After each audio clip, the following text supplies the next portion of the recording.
Hello, friend. I want to tell you about the car. 2 years after the premiere of the Mitsubishi ASX, Citroën presented its own vision of such a car, except that it is exactly the same model. Only the bodywork and badges have been changed. However, the C4 Aircross has one huge advantage over the Japanese.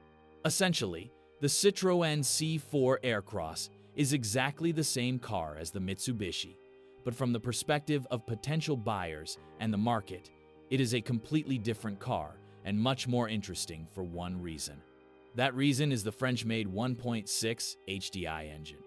While buying a Mitsubishi ASX with a diesel engine can be considered quite risky, high prices of parts and lack of substitutes, buying a Citroën with a 1.6 diesel is the best choice. The engine is dynamic, economical, and above all very popular, and therefore cheap to repair and service. It is true that it is not as reliable as Japanese units, but the final bill may be positive for the French design, and there is no risk of buying a car for which you may have to spend several $100s.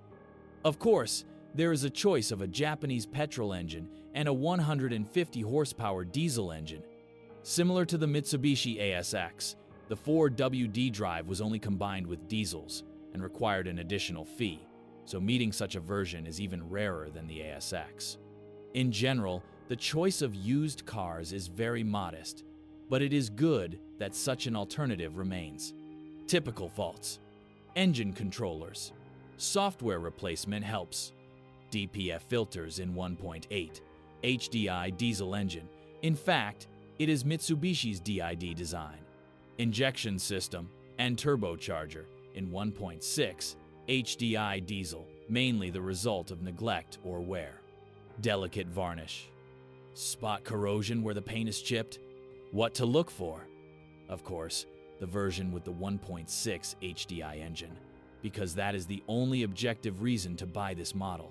It is also worth looking for the twin Peugeot 4008 with the same engine. We recommend the petrol version, of course. What to avoid? In the context of the 1.6 diesel, the 1.8 HDI version could be discouraged, although it cannot be said to be bad. There is simply a higher risk of incurring high costs of potential repairs and even service. Thanks for listening to me. Don't forget to subscribe to the channel and rate my video. If you know of any problems with this car that I haven't mentioned, be sure to write about them in the comments.